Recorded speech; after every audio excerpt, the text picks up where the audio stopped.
Welcome to the first of a three-part learning series to support the implementation and scaling of 8-week courses for institutional transformation. This is a technical assistance webinar for colleges that are committed to institutional redesign to enable the dramatic scaling of 8-week courses such that it impacts key milestone student outcomes and leads to growth and greater equity in post-secondary credential completion rates. I'm Christine Bailey, the Director of Institutional Strategy at the Texas Success Center. So glad to welcome you in joining us today, and I will be serving as our chat moderator throughout this workshop. So I encourage you to use the chat feature, and we'll keep an eye out for your questions. And I'd also like to ask you to modify your Zoom name so that you can include your first and last name as well as your college, and that will help us to get to know you as we move into our cohort groups. Again, we are recording this session, and I will post it on the Texas Success Center's event page so that you may share it as a resource with others at your institution. Before we launch into the topic of financial aid, I would like to provide an overview of the Texas Success Center and just a little bit more information regarding this specific initiative. So let me move forward.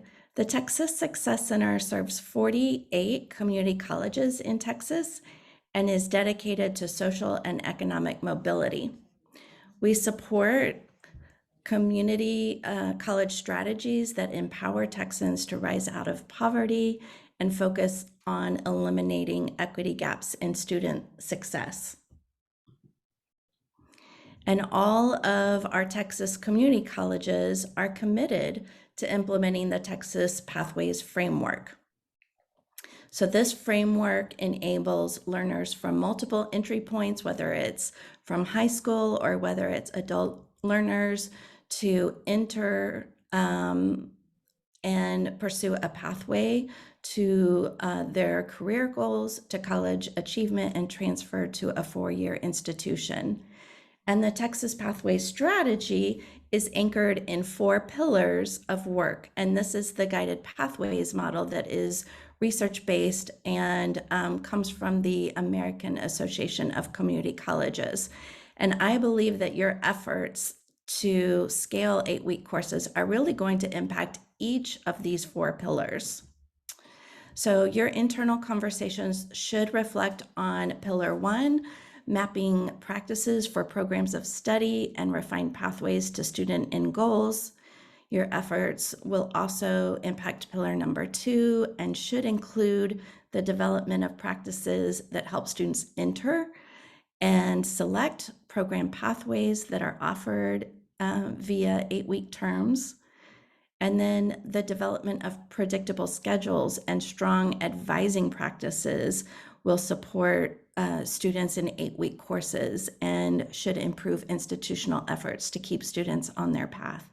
And then finally, for Pillar 4, program learning outcomes are likely to be refined and the topic of much conversation at your institution as you begin to shift, identify and shift programs into 8-week terms. So we do have a goal with implementing this initiative, and our goal is to impact student success. And so I've been working with our 3 leader colleges, and we anticipate that 8-week courses will expedite the growth in certain early momentum key performance indicators. And these are indicators that we've been tracking for 5 years, and that the guided pathways model that we use in Texas is aimed at. And it is the completion of 6 or more credits in the first term, student persistence from the first term to the second term, and student completion rates in college level mathematics, reading and writing, and the completion of all 3 of those academic courses in the first year.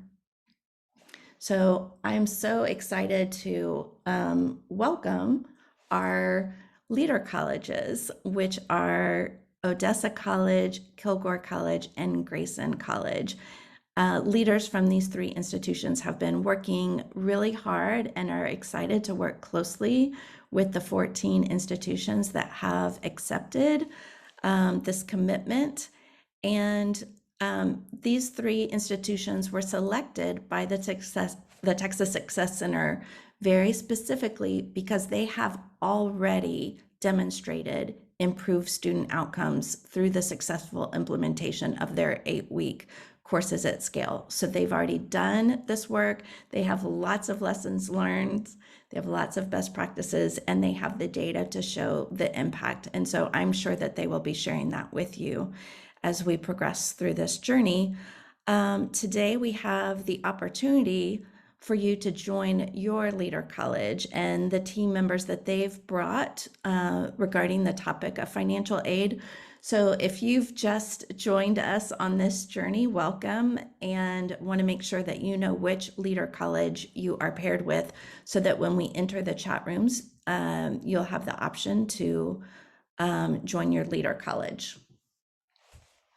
Our friends at the Trellis Foundation have supported the Texas Success Center for years and have provided the funding to enable the Texas Success Center to contract with our three leader colleges to provide the technical assistance to guide your efforts in redesigning institutional systems. So most of the colleges on this call today are in a planning phase with the goal of including new 8-week courses in their spring registration so that they can begin implementing new 8-week course models in the fall of 2023. So we're very much all in the same place. There are two institutions that are already a step ahead of us doing this work. And this project very much relies on the leadership of CEOs to craft the vision for this work, to define what scale means for their particular institution, to determine how success will be evaluated. And our CEOs from the leader colleges will meet with the CEOs from the mentee colleges to discuss best practices and lessons learned. And our expectation is that the CEO from each of our 14 colleges will schedule monthly check-ins with their leader college through December. So at this point, your CEO should have received an invitation. And I want to thank Kim McKay, Dr. Deva Washburn, and Dr. Tracy Skopek for helping us with that outreach. So all of our CEOs should have an invitation. Some of you may have already started those discussions or have them on your calendar. So this webinar series and workshop on November the 14th will then provide the technical support to the implementation teams to do the work of systems change. And this grant funding from the Trellis Foundation will enable each college to conduct a site visit. So we've secured $1,000 in travel expenses per college. So that's for the team to be reimbursed so that your implementation team may visit one or more leader colleges this fall. So I'd recommend going ahead, reaching out to your point of contact at your leadership, at your leader college, and go ahead and set that date up as soon as possible. And all of our technical assistance activities should be completed by the end of November. And then I'll ask each college to submit basically a progress report in December. So more information on that will be shared with your CEO. So I'd like to personally introduce and thank our three champions from the leader institutions who have, quite frankly, stepped into a significant leadership role to develop the technical assistance opportunities for your implementation team. Ms. Ms. Kim McKay is the Vice President for Student Services at Odessa College. Dr. Tracy Skopek is the Vice President of Instruction and the Chief Academic Officer at Kilgore College. And Dr. Deva Washburn is the Vice President of Instruction at Grayson College. So thank you to each of you and also to your broader teams for spending your time with us today and your expertise. And I will invite Dr. Deva Washburn to step forward, and we're going to go ahead and transition into our topic of financial aid. Perfect. Good afternoon. Can everybody hear me okay? We were having slight technical difficulties earlier. Okay, cool. So anyway, I just want to take a couple of seconds and say thank you to my team members here from Grayson. These are the experts. We've got Stephanie Martin. She's our Director of Financial Aid and Veteran Services. And then we have Justin Parker, Veteran Services Coordinator. And so I'm just going to invite Stephanie and Justin to go through some information that we feel is pertinent for you all to hear. And then we'll talk more about it when we get into our breakout rooms. All right, Stephanie. Sorry, I have allergies this morning. It's not very fun. So here, I've been the Director of Financial Aid since November, but I've worked in financial aid for 15 years. I was not here at Grayson when they went through the transition to 8 weeks. I was in another institution, so it kind of shed the light on both sides of the house. Currently in my office, I have me, an assistant director, and about 8 or so other folks that do all the work, all the processing. So just bear with me this morning. So we transitioned to 8-week classes in the fall of 2018. We used to disperse our funds after the 16-week census, and then once we transitioned, then we started dispersing our funds prior to the census for the 16-week courses. When we did that, we did see an increase in Pell recalculations for non-attendance, especially in that second 8-week module, but our decrease in the all F R2T4s at the end of the semester. So that helped a lot because they were able to at least complete some classes. Right now, we disperse all of our funds within a couple of days of the census, but after the first day of class. And then when we adopted the Follett access for books, that actually caused us to push that date back a little bit further to the census date. And we were within the first week of school, and now, like I say, it's just 2 or 3 days before census. And we are still a Formula 1 semester-based school. So I know that was some questions that people had brought up, how did that change our world? But it really didn't change a lot. So we can go on to the next slide. So multiple things that we had to consider when we made this change. We had to, of course, when we had 16-week, we only did 1 drop for non-payment at the beginning of the term. Now we have to do that 3 or 4 times throughout the semester because of the different modules. We also had to change our disbursement calendar. So right now, currently, we disperse all of our funds for module 1A, module 2, 16-week, all up front in one disbursement, unless they're only enrolled in module 2, which is the second 8-week. So you have to consider, how do you want to do that? Do you want to disperse just these funds, and then once those classes start, disperse those funds? It's completely up to you. However, if they don't attend that second 8-week class, that's when we do the calc and pull that money back. And then another concern we had was our bookstore availability. So allowing students to charge in the bookstore. When beforehand, we would open and then close because there was no other classes. But now, because we have different modules, different start dates, we leave that open all semester. So as long as the student's aid hasn't dispersed, then we still allow them to charge in the bookstore for any kind of supplies that they may need. And then payment plans. At one time, we did not have a payment plan for the second 8-week at the very beginning because of their time crunch, but now we've transitioned to actually having a payment plan. However, we do require 50% down, where our 16-week and first 8, we don't require. We can do 25% down because it's a longer term to pay that out. So go on to the next one. So we need to, one of the things we need to do is implement a way to capture those drops prior to census, but after the first day. So that way we can count those for our 2T4 days of attendance.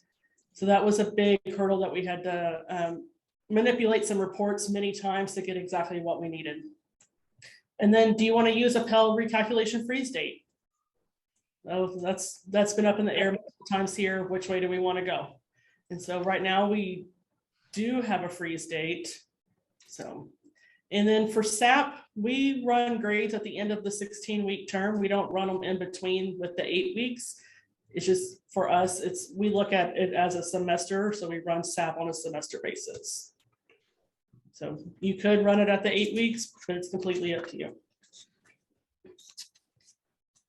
And I'll answer that question real quick. We are not considered an attendance taking institution. So that if you have any more questions, we can visit about that as well. So now with the new R2T4 rules of 49% of the semester, it's changed everything that we do more ways than one. So the best practice is that your 8-week modules need to be at least 49% of the semester. So that way the student can have that exemption for the funds if they owe anything back. However, you still have to perform the calculation. And if the student earns the passing grade in the 8-week module, but the module is not the 49% or more of the countable days, so if it's not 49% of the whole 16-week, then even if the student has a passing grade, they may still owe funds back.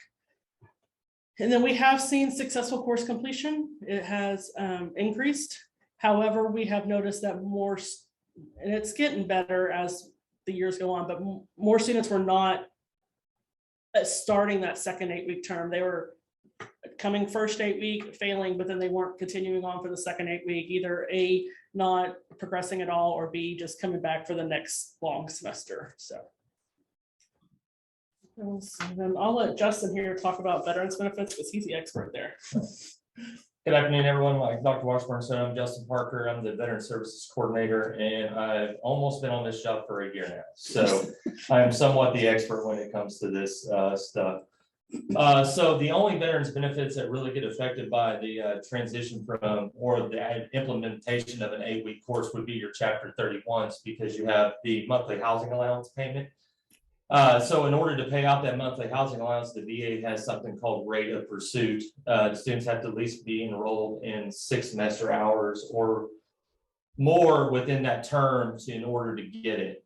So i.e. if a student's enrolled in a 16-week course plus a first 8-week or eight-week term, but then is enrolled in 2 second 8-week terms, they will take that 16 weeks and break it in half to only count for 1.5 hours. Therefore, the student on the first 8-week term will only receive 4.5 hours credit, which will be below the 6, which will lower the rate of pursuit and will disqualify them from drawing the MHA. So in retrospect, it's actually better to either be enrolled in all 16 weeks or all 8-week courses when it comes to dealing with VA benefits. But if you guys have any other questions at the end of this, I will be glad to answer those questions. So.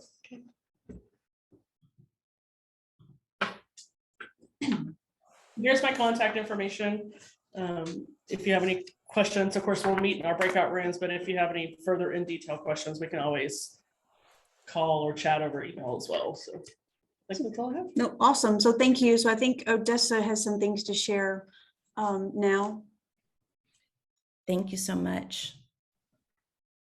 Good afternoon. I'm Kim McKay. I serve as Vice President of Student Services and Enrollment Management. I have been at OC since 2013, and we implemented 8-week courses in 2014. So I feel fortunate to have experienced the whole thing and then experienced the transition at Kilgore and Grayson as well. Today, I have brought along Daisy Garcia. She's our Director of Student Financial Services. She's going to share a lot of the same things that you all heard from Kilgore. I think it's important that we just reinforce that it is possible to work through financial aid and still be able to support students.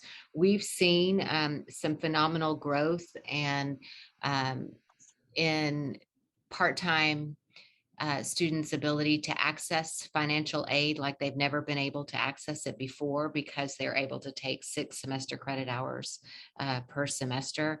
And that really has closed the gap on their time to completion. So the transition for part-time students, which is 65-75% of our total enrollment, is been very, very beneficial. But we can talk more about that later. I'll toss to Daisy and let her share what our disbursement calendar looks like and some of the same challenges that we experienced. Thank you, Kim. Hi, everyone.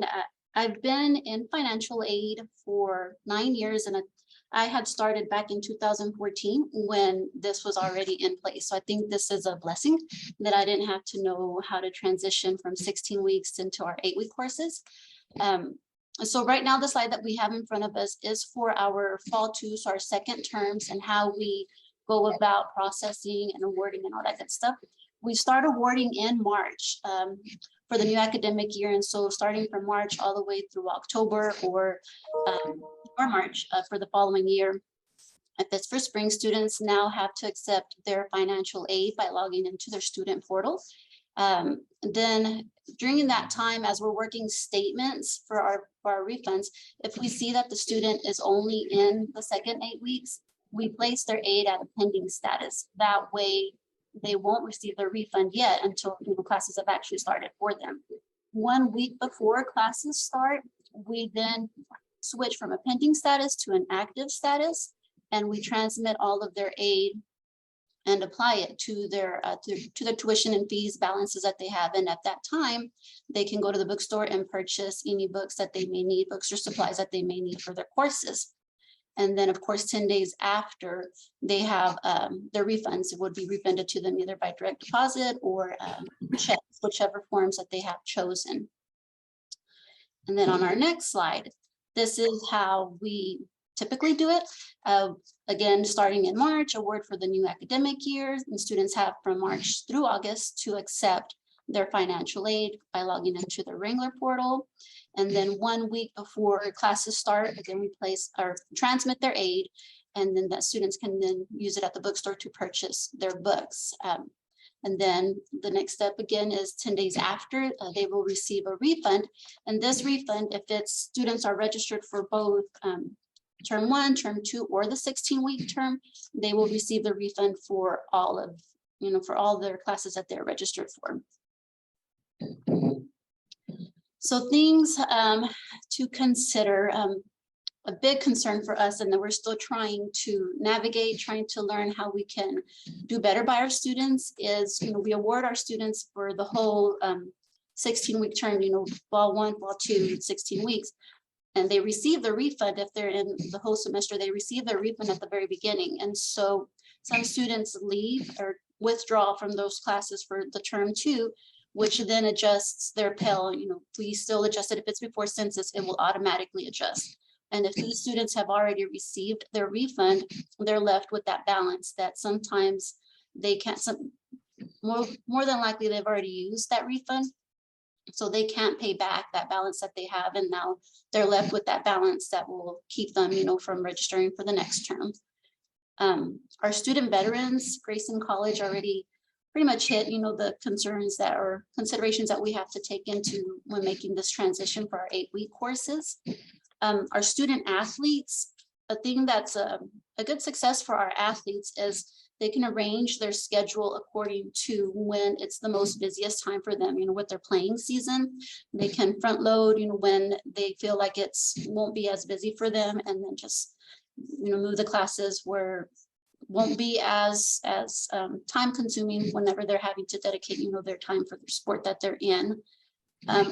Our international students, the requirement for those, they have to be full-time. And so if they're coming in midterm, a concern that we would have is how would we get them to be registered, for 12 hours if they only have such a short amount of time that they have to, complete those classes in 12 hours within 8 weeks is just, it's too much, for some of our students. And so that's something that we would have to consider. Our financial aid refunds, whenever we have, the students receive their refund, something that we would like to consider is applying that refund to where they could receive it on a monthly basis instead of receiving it all at once. Hopefully if they were to receive this at a monthly basis, it could help them, as expenses and life happens, that they would have that income or that form of income coming in for them. Another thing, parts of term. And so this is something that we do not use. We are on a semester basis. And if we were to move into or considering moving into continuous enrollment with our 5-week courses, options that we would offer year round, this would then make us have to use this parts of term. And so that's something that we would have to consider. And then, of course, the decrease that we've seen in our returns to Title IV was 12% decrease that we've seen. And so that's a big win, I believe, just being able to see that number drop, for our students. It's been successful for them.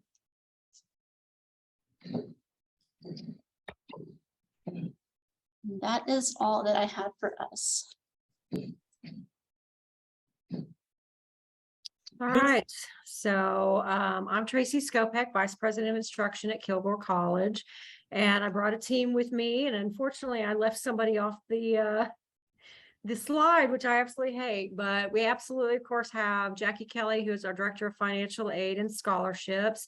She also works with our veterans for financial aid and other things. We have Chris Gore, who's our Dean of Enrollment Management and Student Success.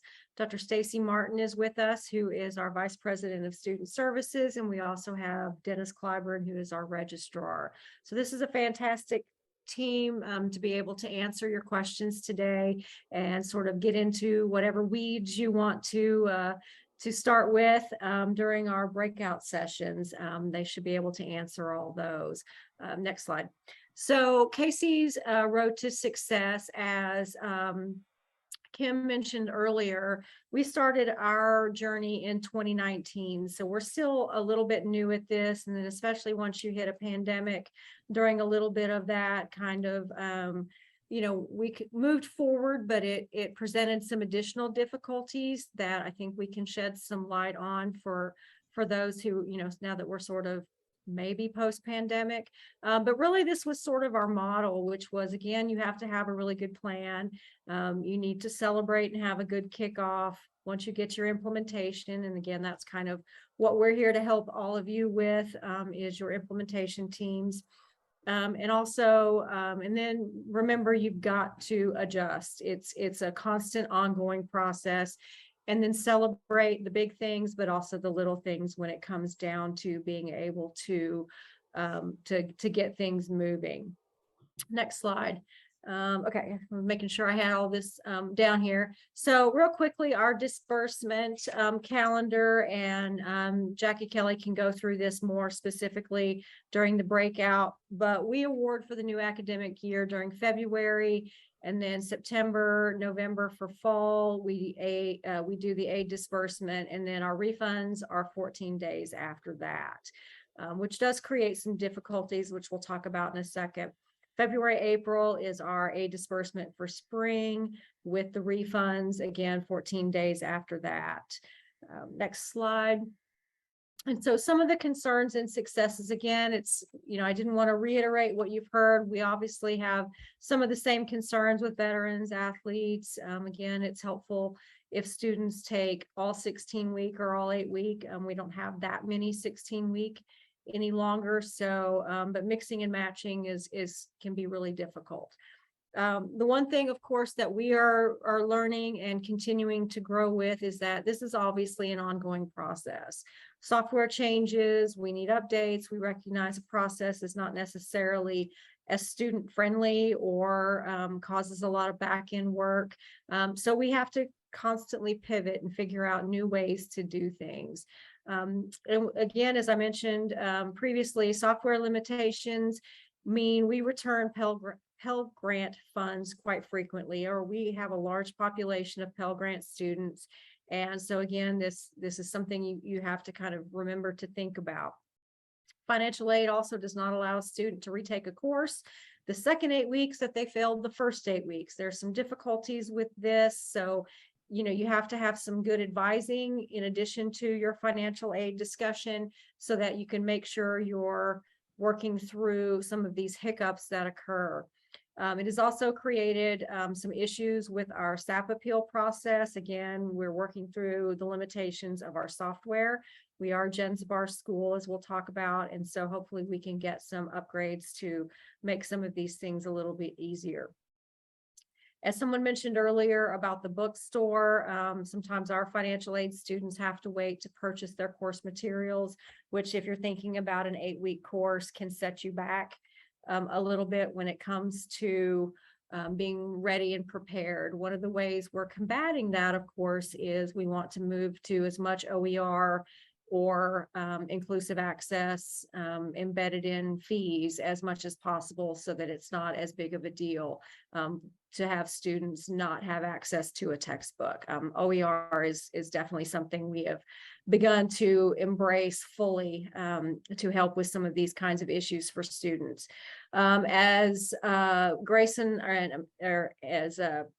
Odessa and Grayson, I think both mentioned, our return of Title IV funding has decreased by almost 15% since our 8-week semesters began in 2019. So we consider that, as the others have, as a success, and we'll continue to monitor those baselines and see where that continues to hopefully continues to decrease our return. And finally, kind of the last two that are a bit cliche, but it really is true. It does take a village. This is not just about financial aid. It takes everyone speaking the same language and also being, invested in making sure this happens. Financial aid can't just make this happen on their own.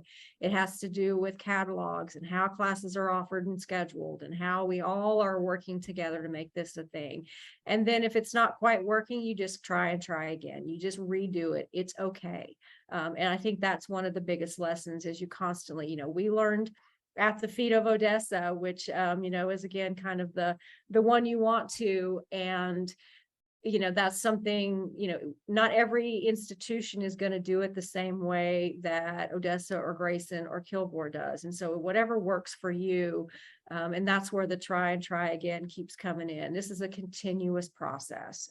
And so, we give people grace and give our students a little bit of grace when it comes to making sure that we get our processes in place that is beneficial to everyone.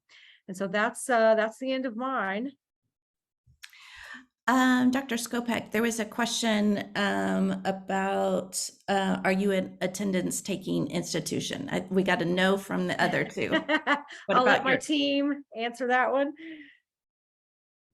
We are not, we are not, I'm sorry, but we do have to take attendance the first week, just like everyone else.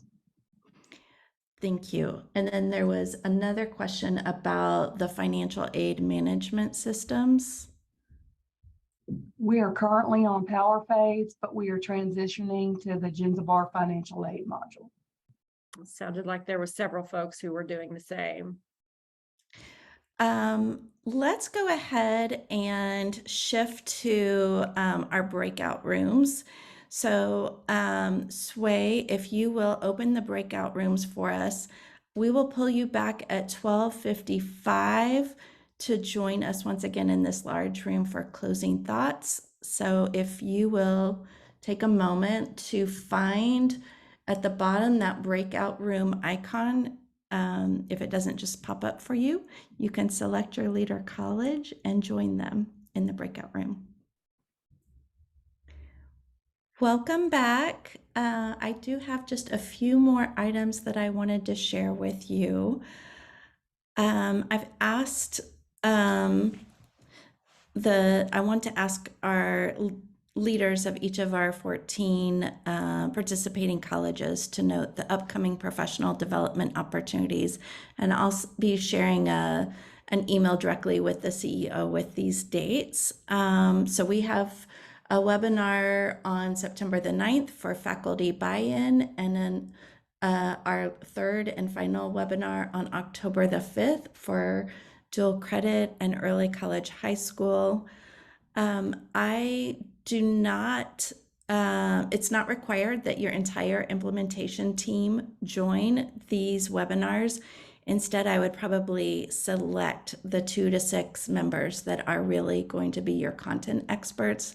I think that that may facilitate some conversation for these topics for our next 2 webinars.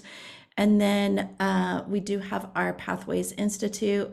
Please plan to join us on the 14th. This will be in Dallas from 10 to 1:30. And we'll be sharing more information about our Pathways Institute in the coming weeks, but wanted to make sure that's on your calendar. And then I've pulled a few resources together from our last 2 Pathways Institutes. These are presentations that our 3 leader colleges have put together. And then I've also am in the process of creating an events page. So each one of these webinars will have its own event page, and we will post the presentation deck and the recordings so that you can go back and retrieve these resources and share them out. And then I want to take one final moment to thank Dr. Deva Washburn, Dr. Tracy Skopek, and Ms. Kim McKay for pulling together their team of expertise for today's webinar. And they are also serving as your main point of contact. So if you have questions, which I hope that you do, I hope this started lots of thinking and will launch your implementation team's efforts, please do feel free to reach out to them with those questions. And then I wanted to share my information so that you can ask me questions regarding program requirements or implementation. And then for those reimbursements, we'll get additional information out to you. But those questions can come to our success@TAC email, and Sway Youngston will help make sure that we'll get those reimbursements out. Thank you so much for joining us today, and we look forward to seeing many of you once again on September the 9th. Thank you.